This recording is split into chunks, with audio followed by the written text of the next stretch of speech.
Treasury bonds. This is the animal that we are going to deal with in this video. I'm sure this is not the first time you are coming across the name Treasury bonds. Maybe you have an idea what it is. Maybe you don't know.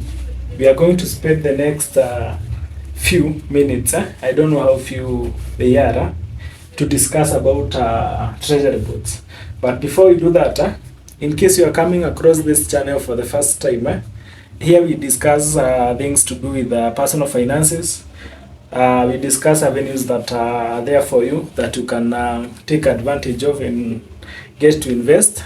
And you get to realize that are more inclined towards those investments that we can term as avenues that come about with passive income. And passive income is those investments where you don't get directly involved.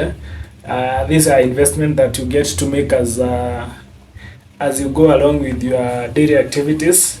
The returns might not be high as those in business, but they are way better than having your funds sitting idle, maybe somewhere in a bank, somewhere in an M-Pesa account.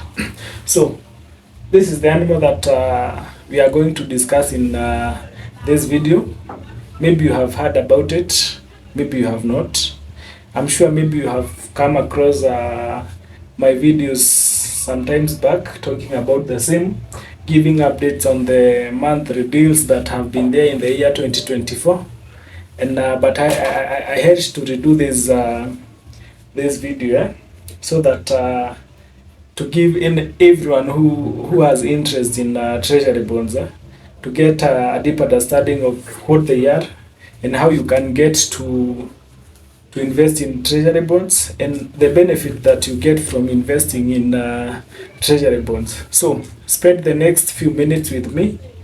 I'm sure that by the time we are done with this video, you should have a very, very good idea of what treasury bonds are. And if you are interested, you can start thinking on how you can invest in treasury bonds, because now it will not be an unknown animal to you, but it will be an investment avenue that you'll be able to understand. So I have already indicated the key elements that I wish to discuss with you people, and I'm sure by the time I'm getting to number 11, you will feel that it was not a waste of your time. And without wasting time, we get direct into a discussion, and we go direct to a point number 1, which is definition. And here, so for the definition, I just want us to understand what are treasury bonds.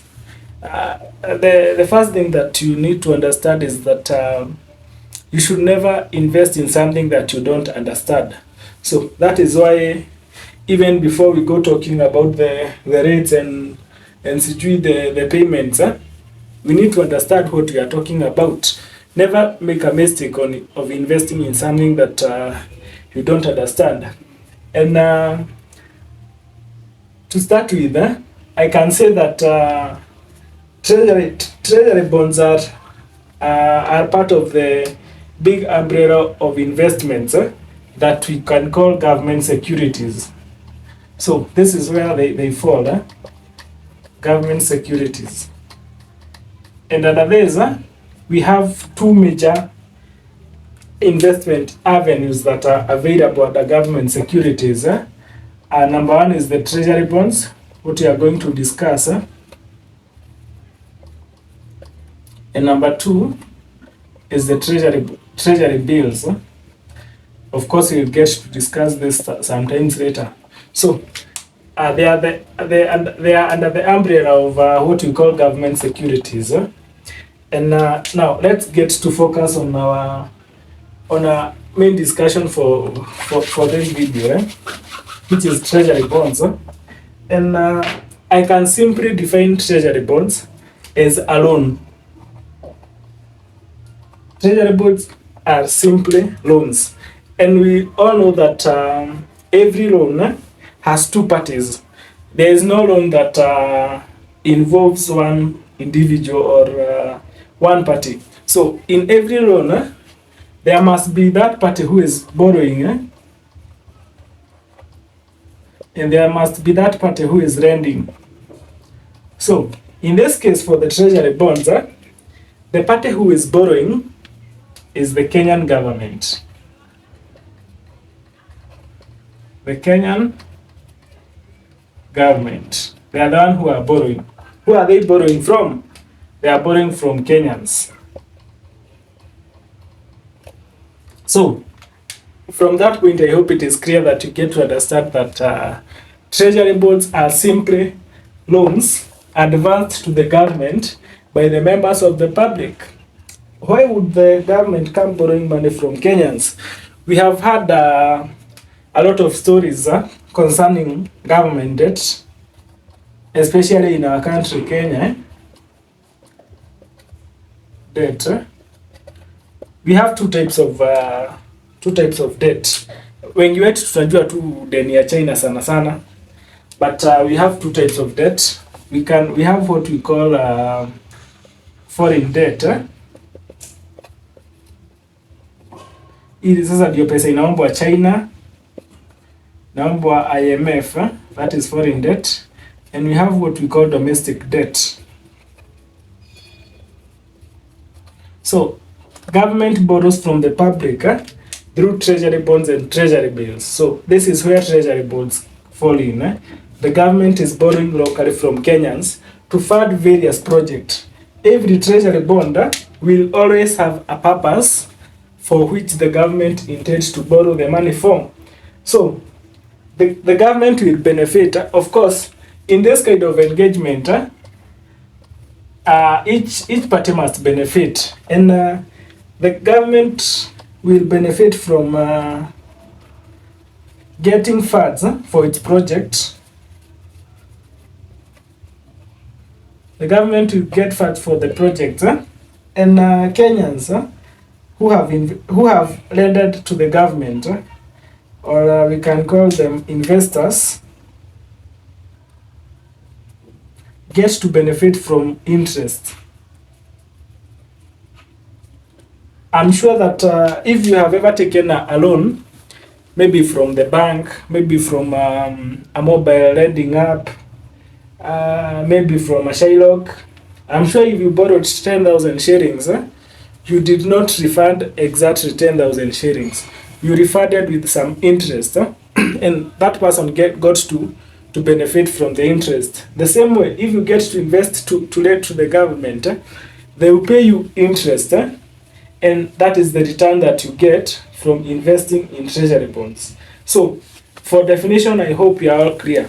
So, this is a loan advanced by Kenyans to the Kenyan government for various projects for the government. And what Kenyans get to benefit in return is through the interest that you get to be paid by the government. Before we go to the second point, it is important to note that every investment can be categorized as a low risk. Low risk. Maybe you can have moderate.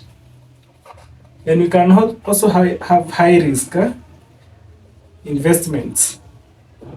It is important to note that government securities, where we have seen that treasury bonds fall, they are categorized under low risk investment.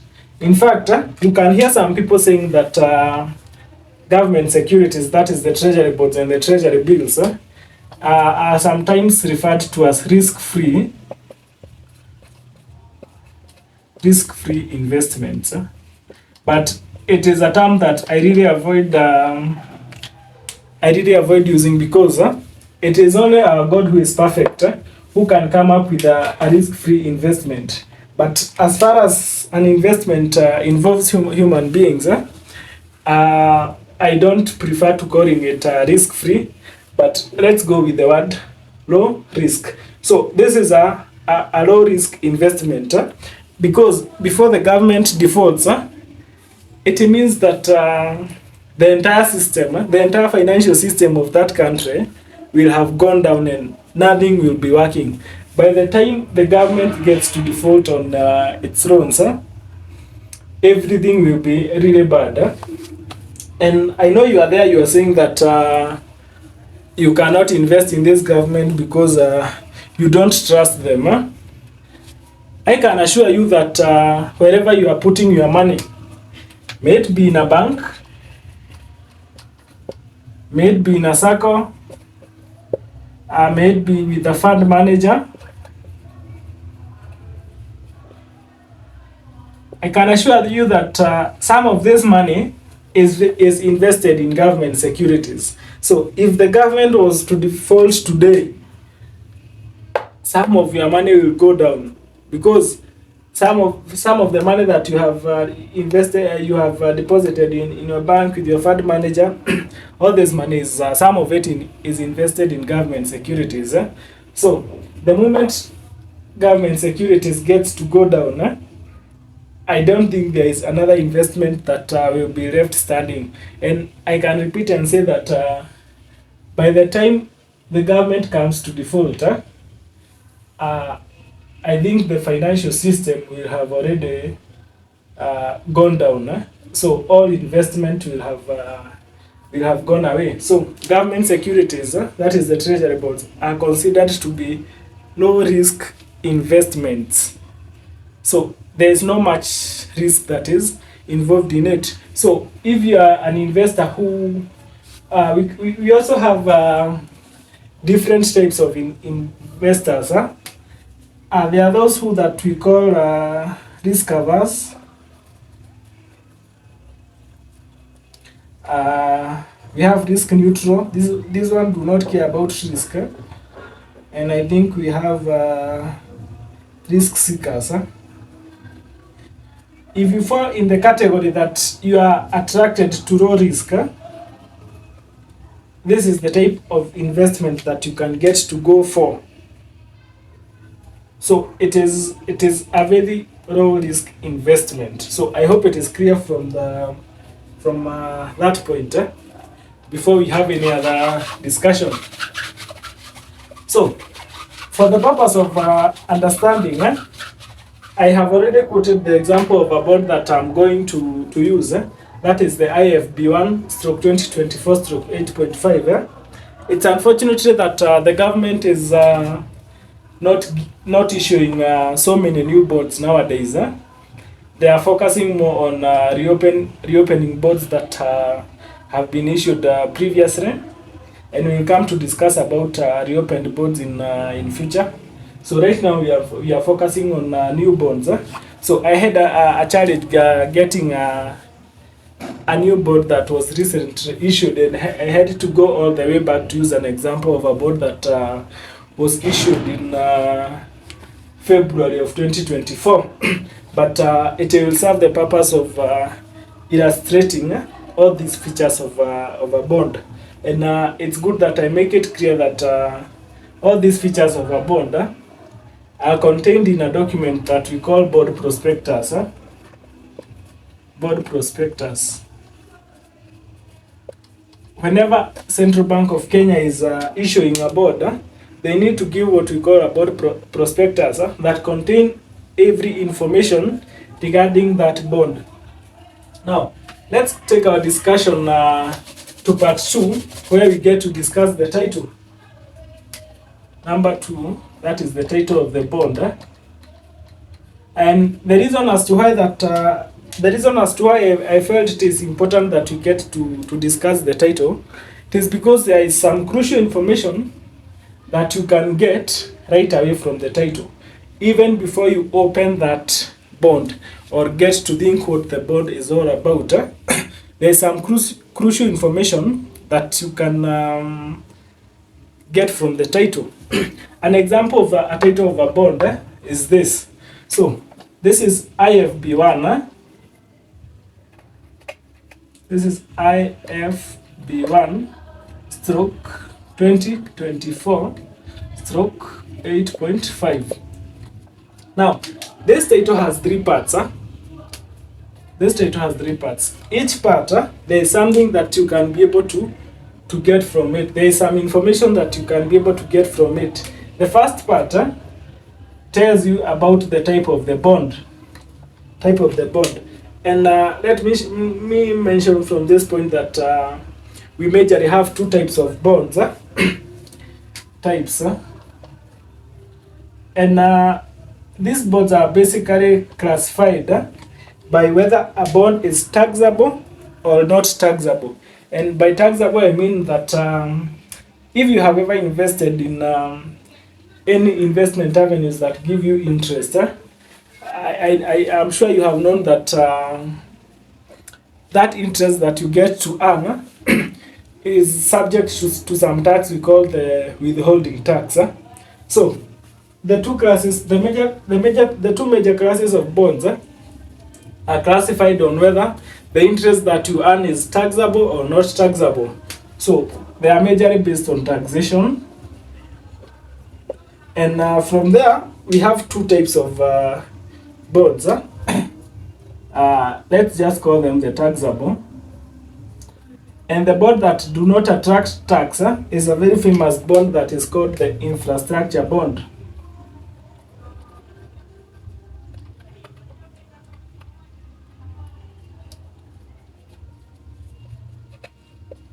Infrastructure bond.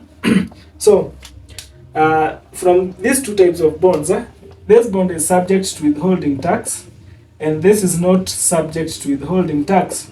So this is 0% withholding tax. And from the title, if you see IFB, this stands for infrastructure bond, meaning that this bond is not subject to withholding tax. For bonds that are subject to withholding tax, their titles will always start with FXD1. So if you get to see a title starting with FXD1, before you even think about that bond in length, you should know that whatever interest that you get to earn will be subject to withholding tax. But if you see IFB, it will be clear for you from the word go that that bond will not be subject to withholding tax. I hope it is clear for the first part of the title. Then for the second part, this indicates the year of issue. This is the year when this bond was issued.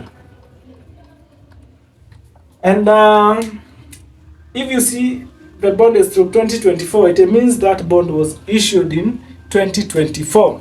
So if you are in 2020, like now, we are in, I'm recording this video on the 1st of January 2025. If we are in 2025, if you see a bond on its title with another year apart from 2025, such that you see a bond written 2023, 2022, 2020, you know that this is not a new bond that has been issued that year, but rather it is a reopening. So for all new bonds that will be issued in 2025, it should be either IFB1/2025 or FXD1/2025. So if you're interested in new bonds and you see a bond with a date, with a year, not 2025, that is not your bond, because that will be a reopening. It will not be a new bond. So the second part, we have simply said that it indicates the year when the bond was issued. Then we go to the third part. For this case is the 8.5, and this indicates time to maturity. Time to maturity, and it is in terms of years. Time to maturity, you can also call the duration of the bond.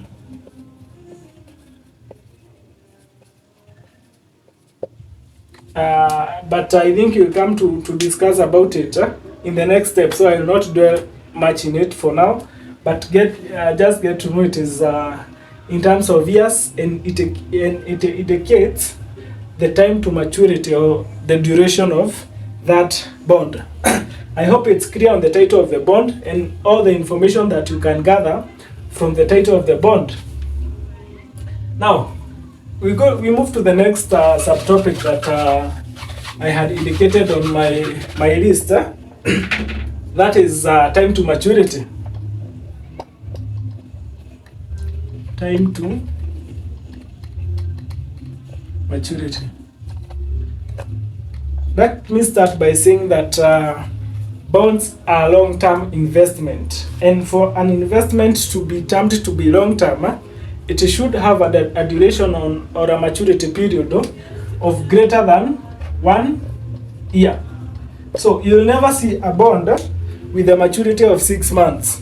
Now we get to another class of investment that we call treasury bills. But for all the bonds that you come across, the maturity period will always be greater than 1 year, because bonds are long-term investments. Now, the time to maturity is the time between when the bond is issued,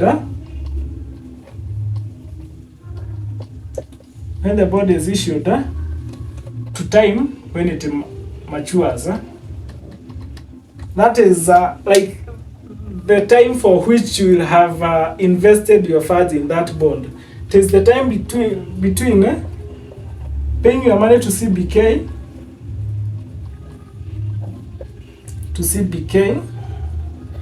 and between getting your money back from CBK. That is what we call as the time to maturity of a bond.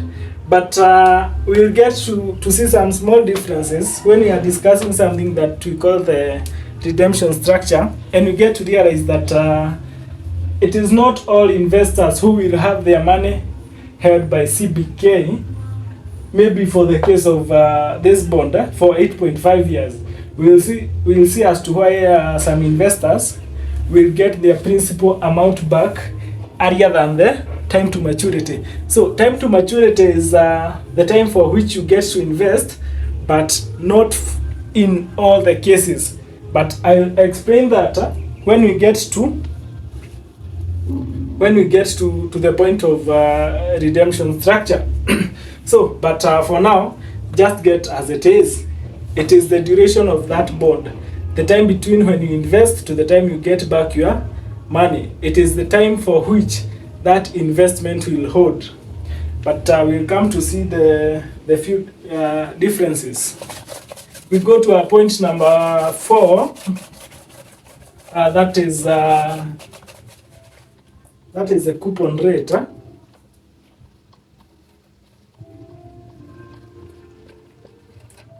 And I can say that it is just that I don't know why they use so much complicated terms. Now, when you hear about coupon, you start asking yourself, what are coupons now? It is just that they use terms that are specific to the bonds. But when we talk about coupon, we are simply talking about interest. It is nothing different from interest. So coupons are interest. So coupon rate is the same as interest rate. And I'm sure that the moment that you get to mention the word interest, now you have familiarized with yourself with what we are talking about. As we started, I explained that what you get to benefit from by lending the government is that interest that you'll get back for the period that the government will be holding your money. So interest rate is the percentage at which you will get returns. It is as simple as that. It is the percentage at which you will get your returns. Last year we were living in very abnormal times, where we saw government securities paying interest to amount to rates of 18%, which is not okay, because we said that they are low risk investment, and we expect them to offer the lowest returns in the economy. But we were living in very funny times. But already this has already been controlled. And right now for the bonds, because they are not issuing new bonds, we are somewhere between maybe 13% and 16%. This is the interest rate at which the reopened bonds are paying interest at. But for the treasury bills, we are already at a single digit. That is around 9%. So I don't know if they were to issue a new bond today, whether the bond will follow suit. But whether the bond will follow trend that has been set by the treasury bills to a single digit, I'm not sure. But for now, for the bonds, I have not yet seen a bond with a rate of with a single digit rate. We are somewhere between 13% and 16%. So interest rate or coupon rate is the percentage at which you get your returns, and all these rates are per annum. It is very important to put time periods after interest rates. So these are per annum. I think that is very clear. We go to the next topic, where we get to discuss something we call the period of sale.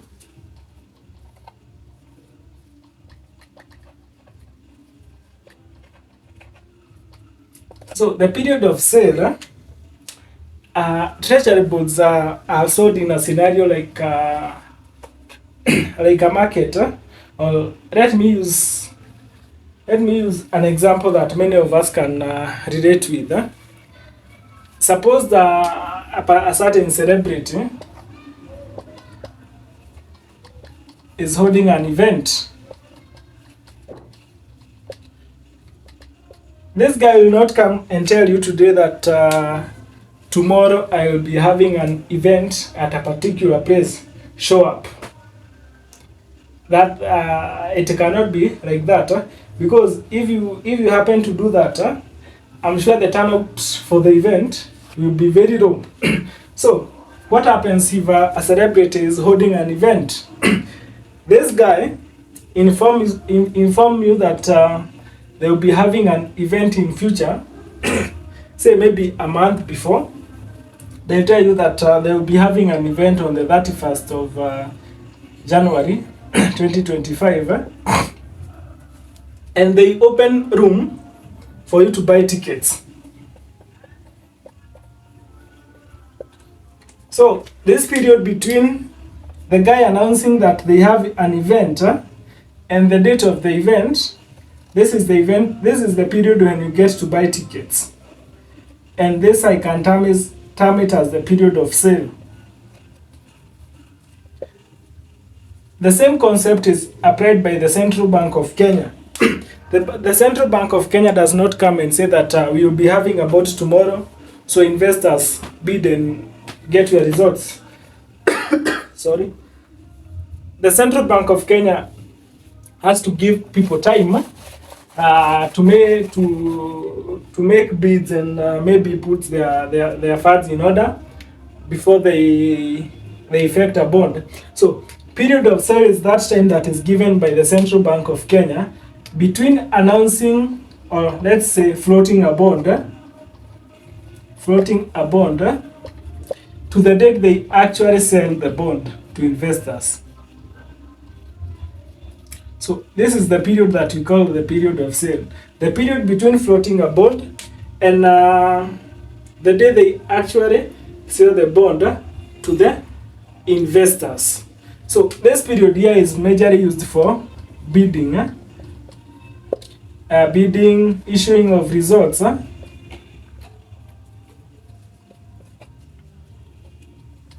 and making payments.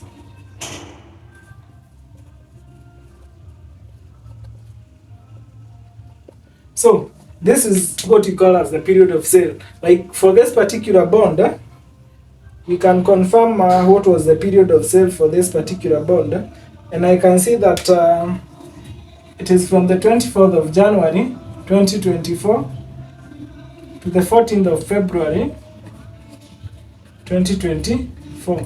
So this time here is the period of sale, and the government floated this bond on 24th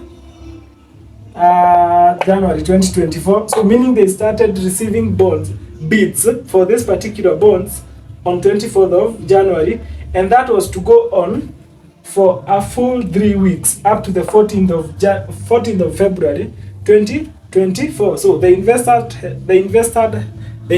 had 3 weeks to think about the bond, to place their bonds, and complete everything.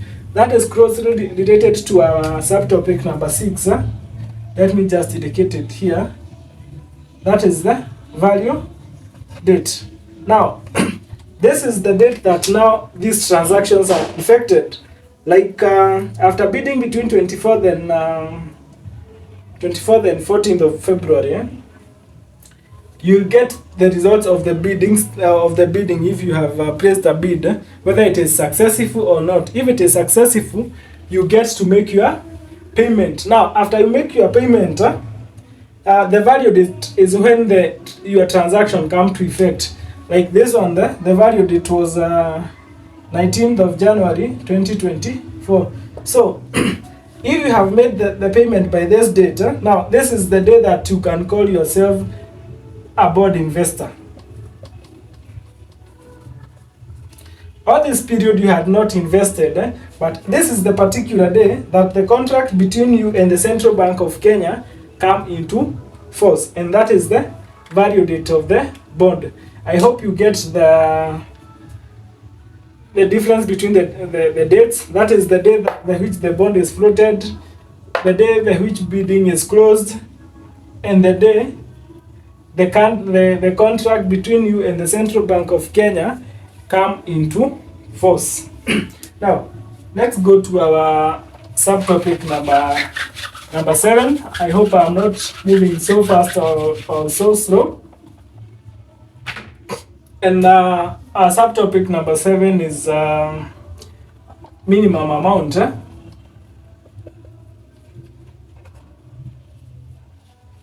So there's a set minimum amount that you can invest in the bond market. And for all the bonds that I have seen, the minimum amount that you can get started with is Kenya shillings 50,000. And other than the minimum amount, there's another condition on the amount that it's either 50,000 or a multiple of 50,000. Like the minimum is 50,000, and any additional amount must be a multiple of 50,000. So it is 50,000, and additional amount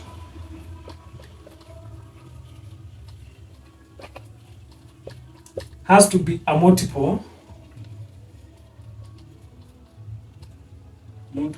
of 50,000. So what we mean is that it's either 50,000, 100,000, 150,000, 200, all the way. It means that you cannot invest 60,000. You cannot invest 251,000. You cannot invest 725,000. That is not possible. So it is the minimum amount is 50,000, and any additional amount is 50,000. I hope it's clear at that point. We go to the next subtopic, which is coupon payment and coupon payment. And let me join it with something else that I can call. Let me call it coupon payment stroke calculation.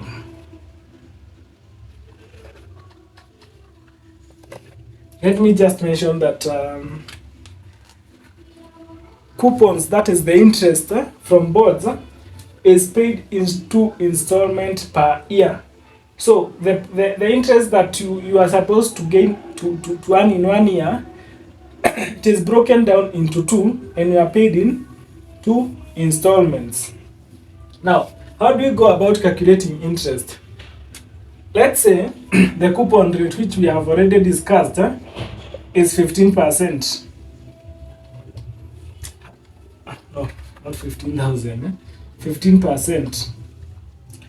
How do you go about calculating the coupon that you receive or the return that you get from that investment?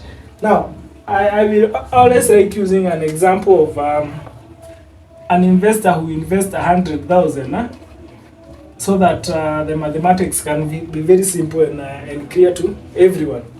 So, we are using an example of a coupon of 15% per annum. So, the way we calculate the interest from bonds is very simple. It is simple interest. So, calculating the interest is simple as coming and taking this 15% multiplied by the amount that you had invested. That is 100,000. So this becomes 15,000. So you are supposed to receive 15,000 per year from an investment of 100,000. But now it comes to a point that we had talked about something we call taxation. Now from this point, it will now depend whether the bond you had invested in is subject to tax or it is not subject to withholding tax. So let's assume that our bond is not subject to withholding tax, meaning that the 15,000 that I'm earning, I'll get a full hold of it. Zakawe hata chukua kitu. So from this 15,000, this is the money that you are supposed to get in 1 year. And we have said that coupons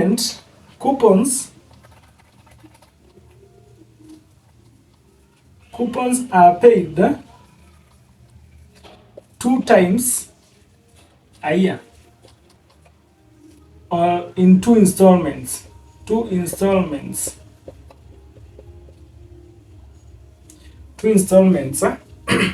And so I'm supposed to get 15,000 per year. I divide this by 2. This comes to Kenya shillings 7,500. So in each installment, I will receive 7,500. So my interest was 15,000 per annum or per year, but coupons from bonds are paid in 2 installments per year. So it is my 15,000 divided by 7,500. And you can get to ask yourself, will they decide randomly on when to pay you the 2 installments? Or do you have to go and beg the CS, National Treasury, reminding them that you had invested 100,000 in bonds and they are supposed to pay you 7,500 before the year ends? Do you need to have the mobile number of the CBK governor so that you can keep reminding them that they have your 7,500 that they need to pay you? No, that is not the case. So these coupon payments,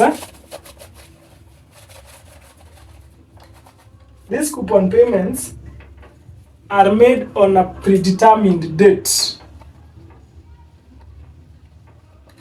Predetermined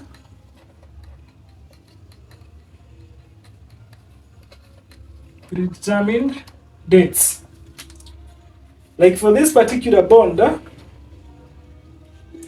this bond will be paying coupons in August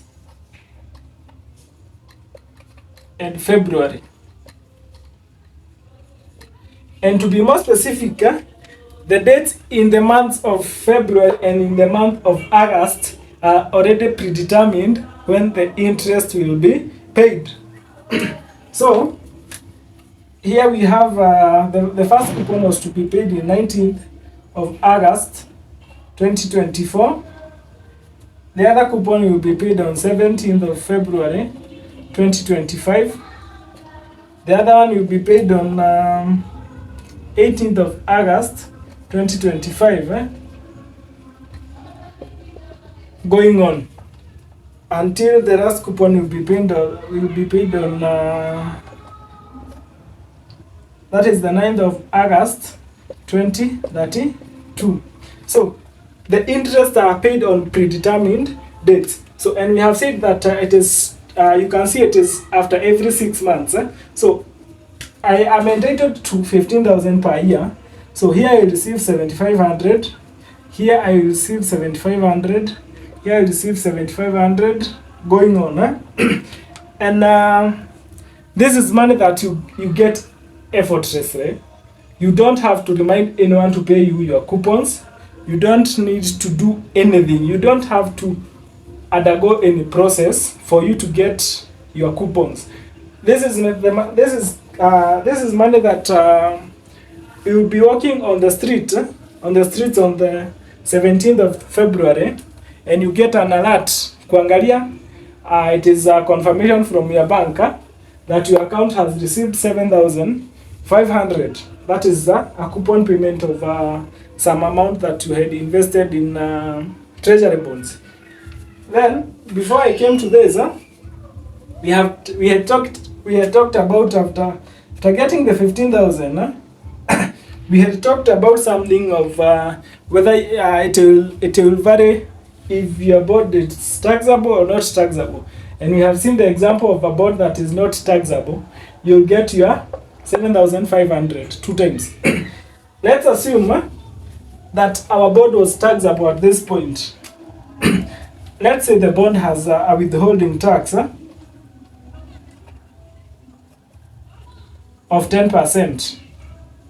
So it means that from the 15,000 that you have earned per annum, Zakayo wanaenda na 10%. So what is 10% of 15,000? You can do 10% of 15,000. That comes to 1,500. So 15,000.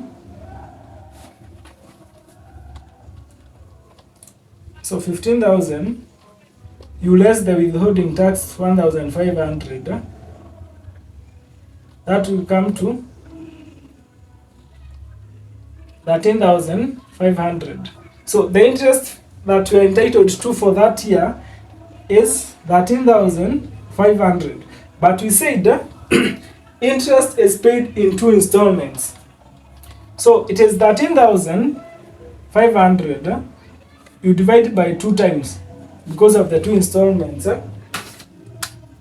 And if you get to divide 13,500 by 2, you get 6750. So here you will receive 6750. Here you get to receive 6750.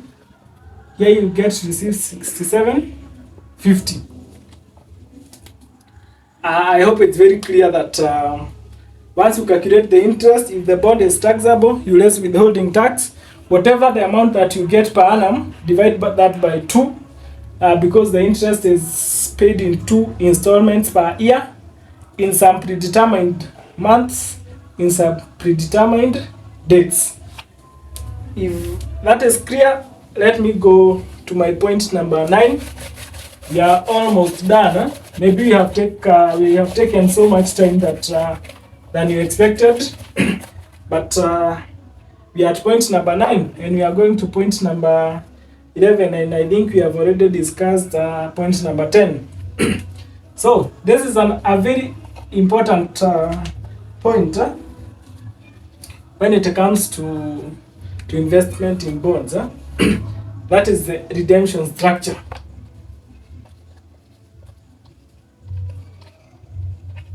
Redemption structure. What is redemption structure? Redemption structure is just an indicator of when you get back your money. I invested my 100,000 in bonds in 2024. When will I get it back? When will I get the 100,000 back? Because all that I will be getting through the years is interest. Now, when will I get my 100,000 back? Let me first introduce a term that I'm going to use here in this subtopic, redemption structure.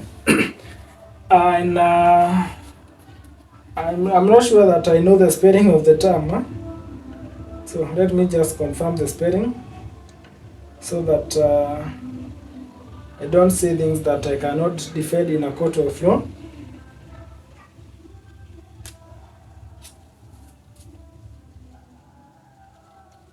So this is the term, unencumbered. So the term is unencumbered. Let me explain what it is before I go ahead and use the term and get you confused. Now, if you have ever tried to apply for a loan, there are some loans or some institution where they will ask for you for security for the loan. So some of them will ask for a title deed if you are securing the loan using a land. They will ask for a logbook if you are using your car as a security. Others will use your household chattel.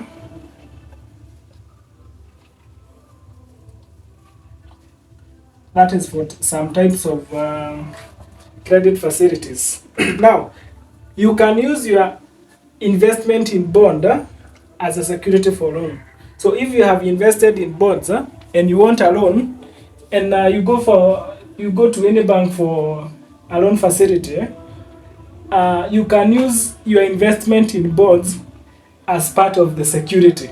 If they ask for security, you can tell them, I have invested some money in bonds, and I can use that as a security for the facility that I want. So the moment that you use your bond for a loan, it is said to be encumbered.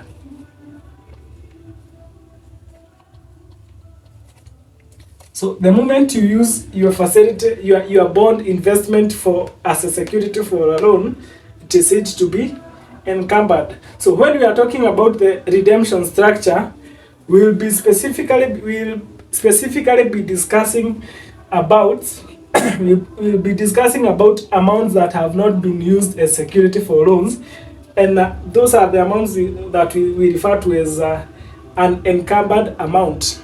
I repeat, if you use your bond investment as a security for loan in a bank or any other institution, the amount is said to be encumbered. So when we are talking about redemption structure, we are talking about amounts that are not encumbered, amounts that have not been used as security for loan. So if you have used your security, your bond as a security for loan, you have to wait for the 8.5 years. You cannot redeem your bond. You cannot be given back your money when you have used that bond as a security for loan and the loan is still in force. Maybe you have not cleared the loan. So when I'm talking about redeeming back the funds, we are talking about those funds that have not been used as security for loans. Now,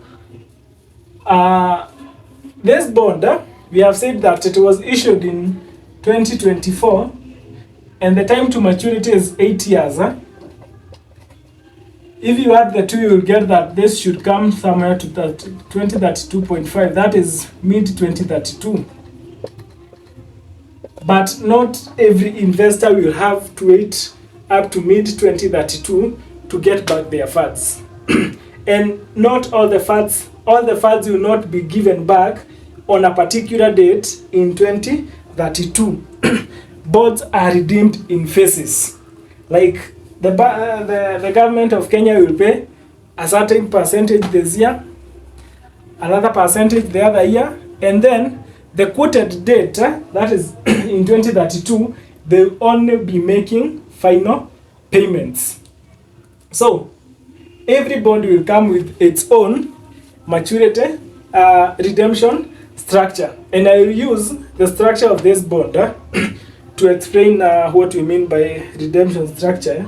So this is the redemption structure of this particular bond that we are using as an example.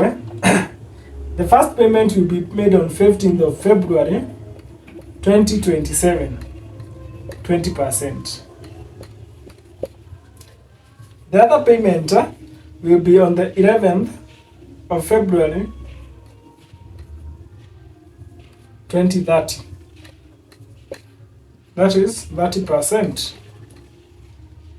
The other one will be on the August. Now this is the final date, 2030. This is 100% of the amount. Now, if you invest, and I want to you to hear me clearly, so that you can be on the same page. So this is the redemption structure of this particular bond. Now, for any investor, we are still discussing redemption structure.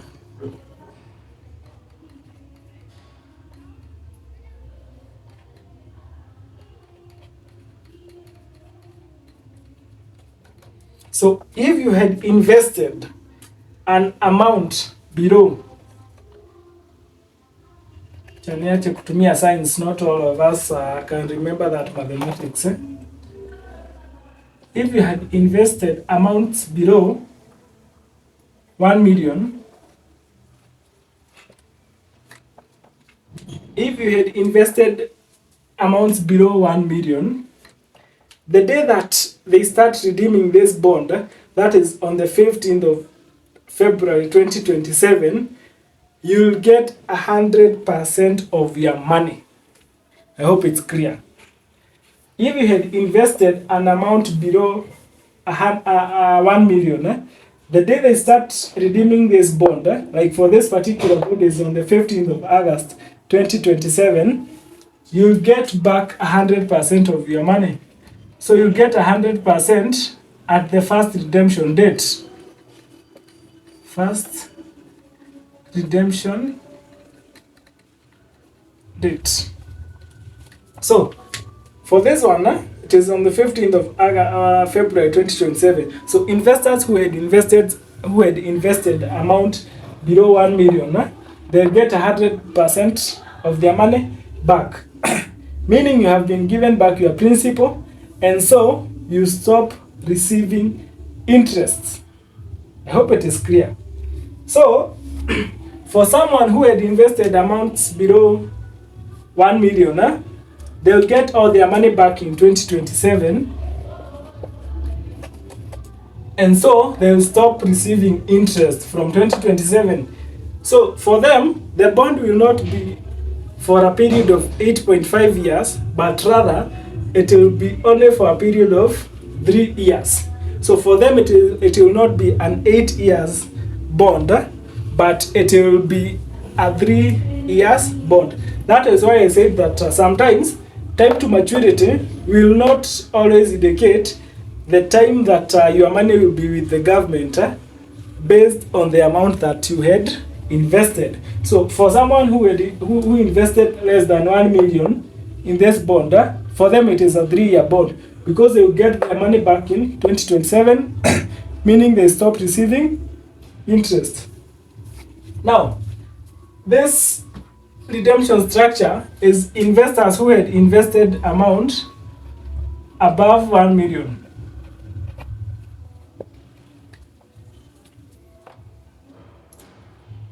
This is for investors who had invested amount above 1 million.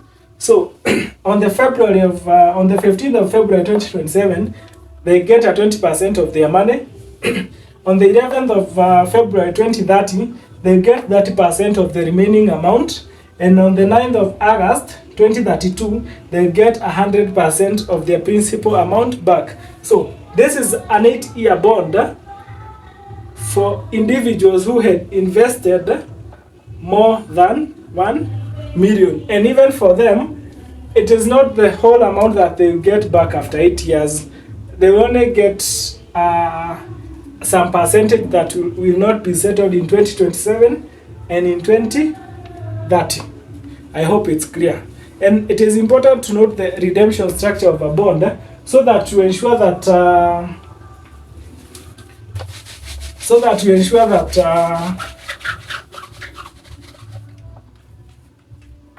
that your investment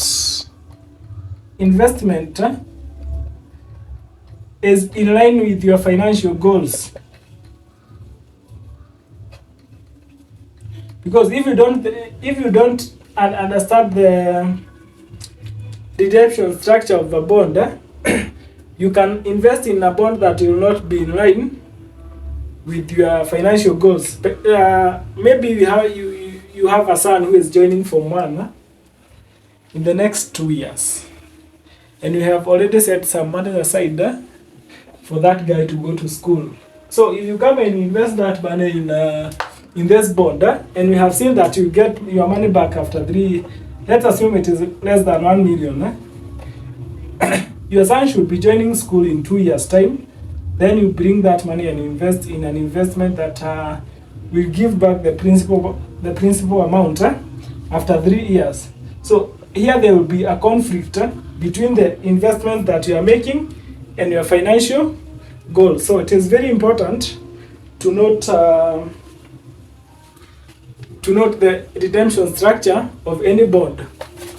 Now, as we get to wind up, number 10, I think we have already discussed number 10,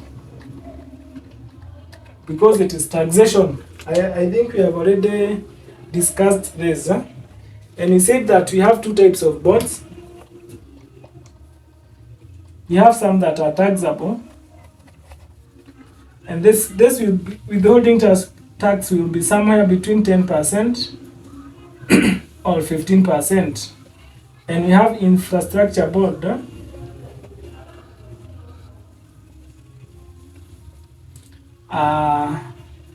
These are tax-free.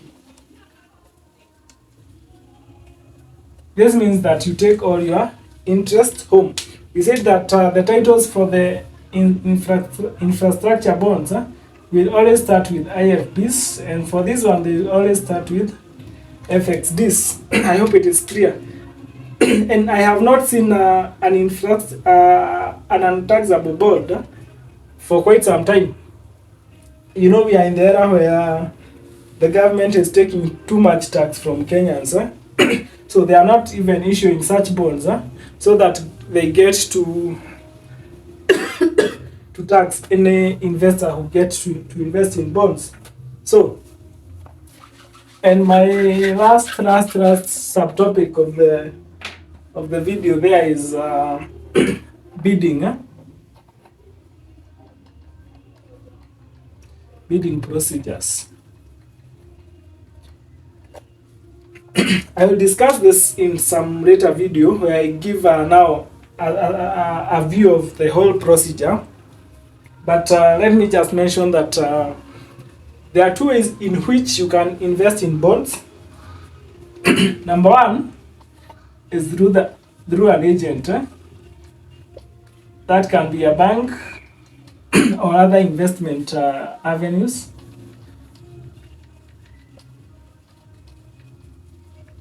And number 2 is the direct investment.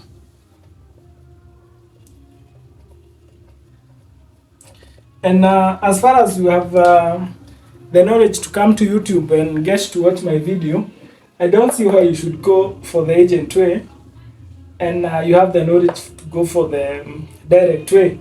And the direct way, you will use something that is commonly known as DAO CSD. You need to have a CSD, not CDS, CSD. You need to have a CSD account for you to invest in government securities. CSD account. So you open the account through the Central Bank of Kenya, and nowadays, now that we are in a digital era, you can do this through a DAO CSD app or the DAO CSD portal.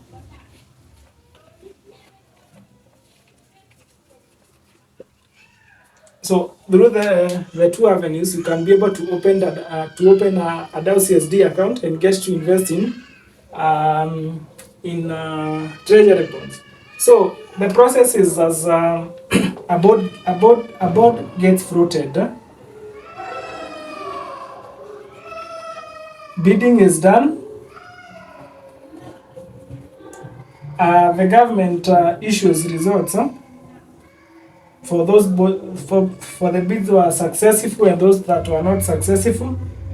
The government, the CBK issues when I say the government and the CBK, I can use them interchangeably because the government issues bonds through the Central Bank of Kenya and issues something we call the payment key. That is a code that you use to make the payment when you go to your bank, and it is done. It is as simple as that. So it is a simple process that you can do on your own, but you will need to involve in your bank when making a transfer between your commercial bank account to CBK. So make sure that you have an account with a good commercial bank that have a working system that will facilitate you moving money from the commercial bank to the Central Bank of Kenya. So that is all that I wanted to discuss in this video as far as treasury bonds are concerned. I hope, even if you did not have an idea of what treasury bonds are, if you have watched this video to the end, you have a very good clear picture of what treasury bonds are. We'll continue to discuss more on treasury bonds, on the deals that we'll get to come up. We'll get to analyze each one of them. We also discuss treasury bills, which is a brother to the treasury bonds. But for now, let me end there. In case there's anything that you might need clarification on, feel free to ask your question on the comment section, and be sure that it will be addressed.